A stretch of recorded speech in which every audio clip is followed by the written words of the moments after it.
I grew up in a white brick house on Maple Street in Boston, America, a house that always seemed to carry the warmth of my mother's presence. Its sea-green front door was chipped in places from years of use, and the wooden steps leading up to it had a soft groan that made sneaking in late at night nearly impossible. The garden had lilacs that climbed toward the windows, and every spring my mother would say they were proof that beauty could push its way out of even the coldest winters. For me, that house was more than just a building. It was the center of my childhood, the place where I felt most like myself. But on the day we buried my mother, that house stopped being my home. The funeral was quiet, held in a gray stone church near the Charles River, where the bells tolled too loudly for the number of mourners inside. My mother, Evelyn, was respected but private, and her circle was small. I sat in the front pew, numb, staring at the flowers laid across her casket. My father, Richard, sat stiffly beside me, his hands folded but his eyes cold. My brother, Caleb, leaned back with the restless air of someone who thought the whole thing a formality. As the priest spoke about eternal rest, I kept thinking how unreal it was. My mother, who had built companies from scratch, written letters in her looping script, and laughed with a sound that filled every corner of our house, was gone. After the burial, the mourners drifted away, and only the three of us returned to the house. I remember stepping onto the porch, the boards creaking under my weight, and feeling that strange heaviness in my chest that told me something was about to change. My father stood in the doorway, the late sun behind him casting his face into shadow, and he said words I will never forget. "Elizabeth, you need to leave. This house, this company, all of it belongs to me now." At first, I thought I had misheard him. My mother's empire, worth $10 billion, was hers alone. She had built it with grit and brilliance, and everyone knew it. My father had never been part of it. He had come from nothing, a man with no money and even less ambition, who had always lived in the shadow of her success.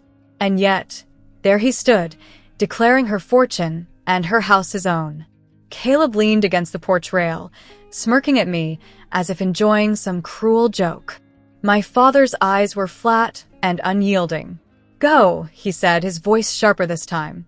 "You don't belong here anymore." I had one small suitcase by my side, packed hastily with a few dresses, some books, and a box of photo albums I couldn't bear to leave behind. I could feel the wind off the Charles River pushing against me, cold and insistent. I looked at them both and forced the words out through clenched teeth. "You'll regret it." Caleb laughed first, a hollow, mocking sound, and then my father followed, his laughter harsher, edged with triumph. I didn't cry, not in front of them. I turned and walked down the steps, each creak echoing like a farewell. On the sidewalk, I stopped and pulled out the chain I had worn beneath my shirt for years. Hanging from it was a single key, thin and silver. It was not a key to the house. They had taken that from me long ago, but to a small steel box my mother had given me when I was 18. She had pressed into my hands and said, "Keep this close, just in case." I never asked her why. I simply carried it, like a quiet secret. Now, with the house behind me and my future suddenly blank, I knew the moment had come to use it. That night, I checked into a small hotel near Back Bay, the kind of place where no one asked questions if you paid in cash. The room smelled faintly of old carpet and lemon polish. I set the steel box on the desk, my hands trembling as I slid the key into the lock.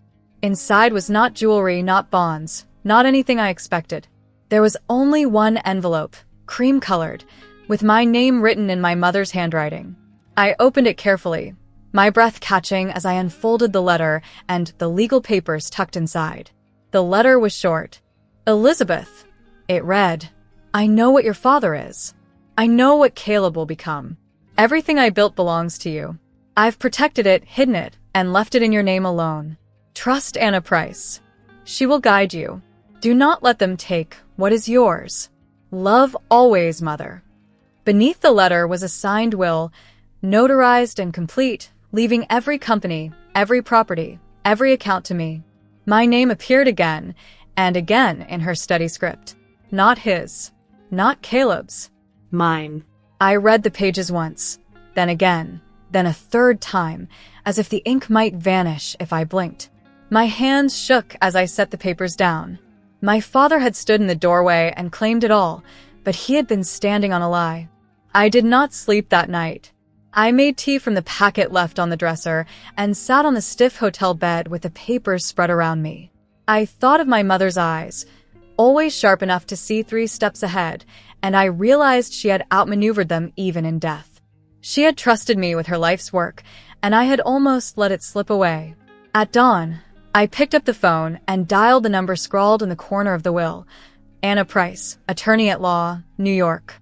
My voice shook when she answered, but I forced myself to speak clearly. Anna, this is Elizabeth, I said. My mother's will. It names me. I have the papers. There was a pause, then Anna's calm, steady voice. Elizabeth, come now. Bring everything. We will take care of this. I hung up, repacked my suitcase, and placed the steel box back inside, holding it like a heartbeat. Outside, the city was waking, the early trains rumbling through Boston, the air sharp with morning chill. I walked to the station and bought a ticket for New York with the little cash I had left. As the train pulled out, I pressed my forehead to the window and watched the skyline of Boston shrink behind me. The house was gone, yes. My father's voice, Caleb's smirk, the sound of their laughter. They still rang in my ears. But I had my mother's words, her will, and her faith in me. And as the tracks carried me south, I began to understand that what I had lost was only walls and paint. What I carried with me was something greater, the truth that everything they had tried to steal was already mine, waiting for me to claim it. The train slid into Penn Station in the early morning, the underground platforms echoing with footsteps and the metallic shriek of brakes. I carried my single suitcase and the steel box as if they were shields.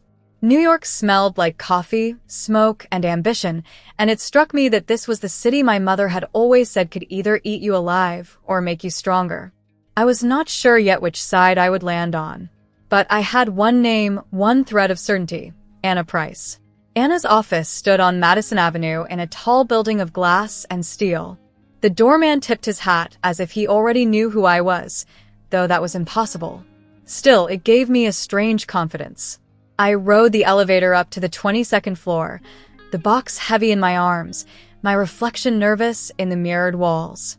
When the doors opened, I found a waiting room with quiet leather chairs and a receptionist who smiled politely. Miss Elizabeth? Miss Price is expecting you.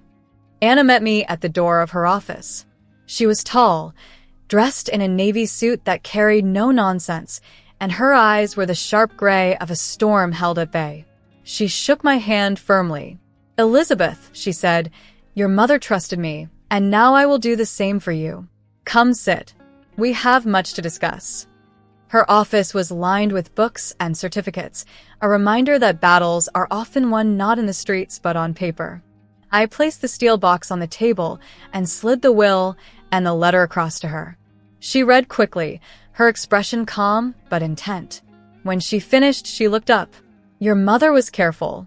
She kept her holdings in trusts. The house title is separate. The operating company has a strong board. This document makes it clear. You are the sole heir.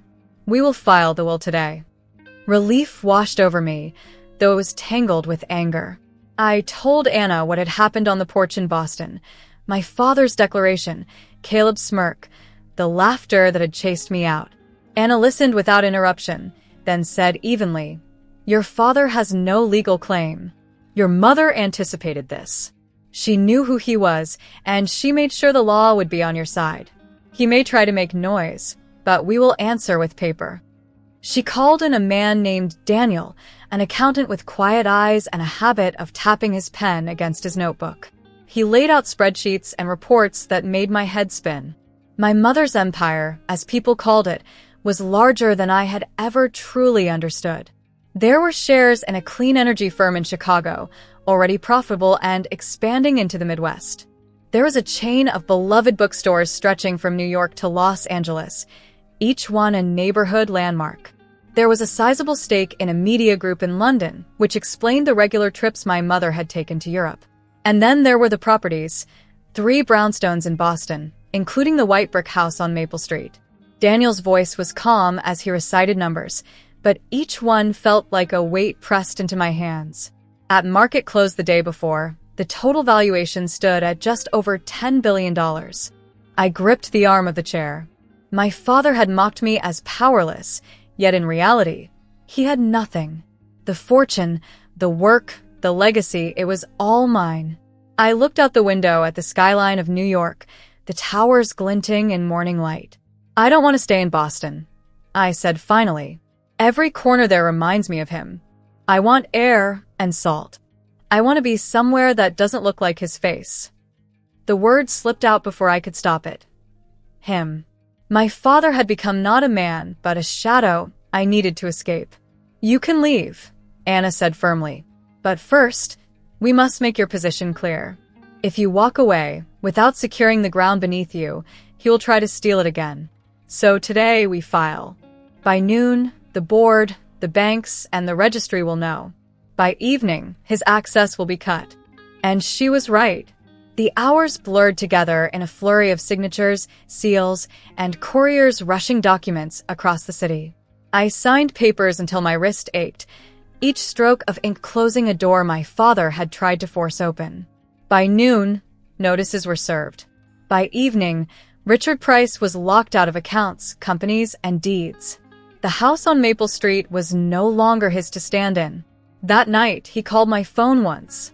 The number glared on the screen like a wound I did not want to reopen. I let it ring. I let it fall silent. Then I blocked it. The next morning, Anna and I went over what could be sold without harming the workers who depended on my mother's vision. I agreed to sell a yacht my mother had once bought but rarely used. It brought in $4,200,000. A painting from the living room, one I never loved, went for $3,800,000. A spare condo near the river, purchased years ago as an investment, sold for $2,450,000. These sales gave me liquid funds without touching the heart of the empire. What I kept mattered more: the bookstores that had given people stories and shelter for decades, the clean energy firm that promised a brighter future, and the scholarships my mother had set up for students who couldn't afford to dream otherwise. From a London account, I added £5 million to those scholarships because my mother had always said education was the only true inheritance worth giving.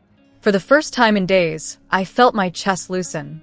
I was not just surviving, I was beginning to shape what was mine. Yet even in this moment of power, I knew I could not stay. The air in Boston was poison for me, thick with the memory of laughter at my expense. Within a week, I booked a one-way ticket to Hawaii. The idea of endless ocean, of mornings where the horizon was nothing but blue, felt like the breath I needed. Before I left, I sent Anna a short message. If they show up at the house, remind them the locks have changed. She replied with 2 words that steadied me. They will. As the plane ticket burned in my hand, I realized something strange. My father had tried to take everything from me, but in forcing me out, he had pushed me directly into the truth. My mother's empire was mine, my choices were mine, and my freedom was mine. When I stepped off the plane in Honolulu, the air itself felt different, as if I had landed in a world made of sunlight and salt water. The first breath I drew was heavy with hibiscus and ocean breeze, warm and alive in a way Boston never was. For the first time in weeks, I didn't feel as if the ground were sliding out from under me.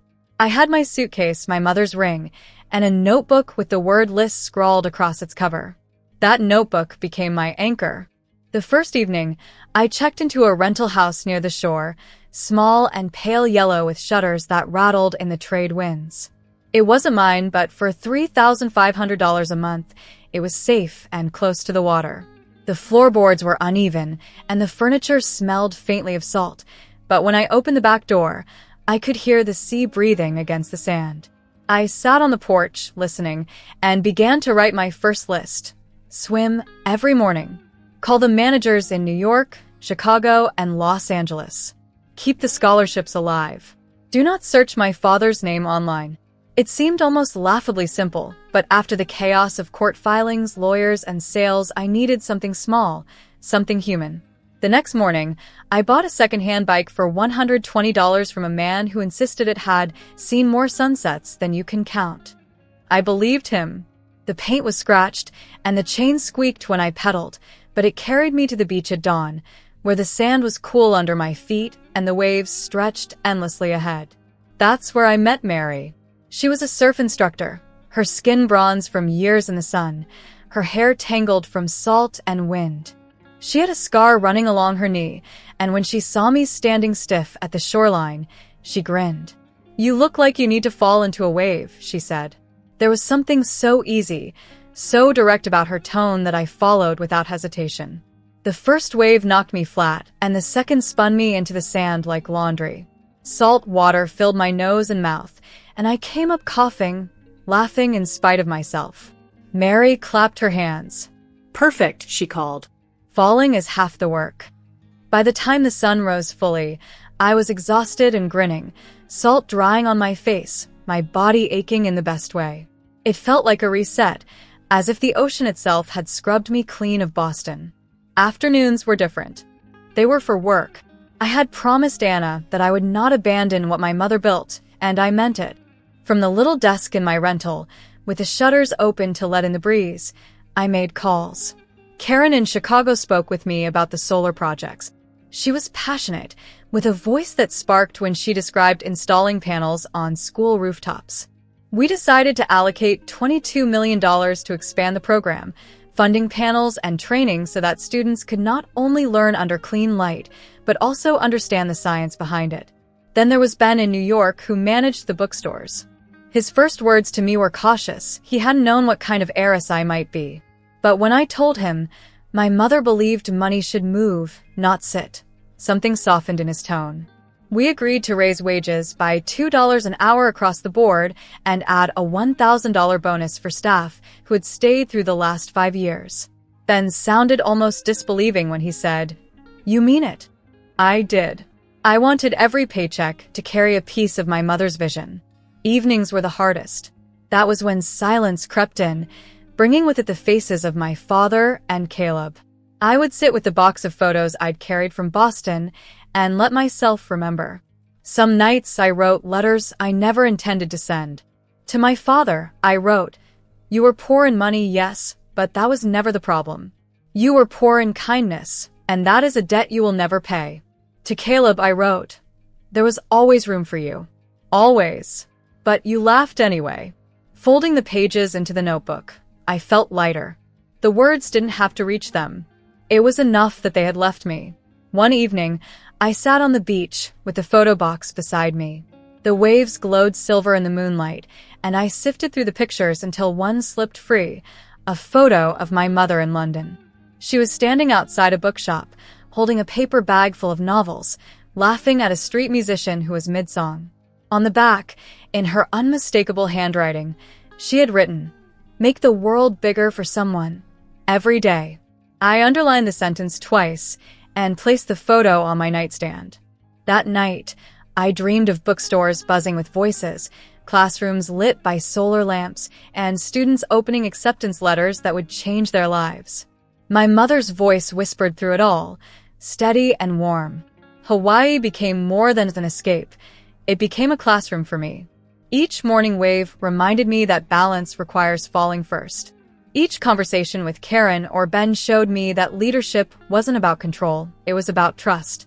And each quiet evening with my notebook proved that anger could be turned into motion, regret into purpose. Of course, the shadows of Boston still reached me sometimes. I caught myself glancing at the newsstand near the market, wondering if my father's name would appear in some lawsuit or scandal. But I resisted looking. I told myself that my story was no longer tied to his downfall. It was tied to what I could build, what I could give, what I could keep alive. One night, as the wind rattled the shutters and the sea roared outside, I realized something profound. Leaving Boston had not been a flight of weakness. It had been an act of strength. I had walked away from their laughter, carrying nothing but a suitcase, a ring, and a key. And with those small things, I had stepped into a future vast enough to hold oceans. I closed my notebook and wrote one last line under my list for the day. Do not look back unless it is to remember love. News has a way of traveling faster than waves, even across the wide Pacific. I thought I had escaped the reach of Boston by putting an ocean between myself and the house on Maple Street, but Anna was right. Men like my father and brother cannot sit quietly when they believe they've been cheated, even when the truth is that they tried to cheat first. One morning, while I was drinking coffee on the porch of my rented house, Anna forwarded me an email. The subject line was blunt: "Incident at the Boston property." My stomach tightened as I opened it. A neighbor had seen my father and Caleb try to force their way into the old house. The new locks held, and the notice of ownership, sealed and filed in court, was posted clearly on the front door in its plastic sleeve. Neighbors stood on the sidewalk watching, their whispers sharp in the cool air. My father had shouted. Caleb had shifted his weight, staring at the ground, his smirk gone. For a long while, I stared at the screen, imagining the scene. The house that had been filled with my mother's laughter now held only their frustration. The thought didn't bring me joy, only a strange heaviness, as though I were watching strangers fight over a ghost. A week later, Anna called me directly. "They've hired a lawyer," she said. Her voice was calm, as if she'd expected this all along. "But there's nothing there for them to win. The will is ironclad. Your mother left them no opening. Let them read it and learn," I told her. "I'm done reading their faces." That night, I walked down to the beach. The moon was swollen and pale, casting a silver road across the water.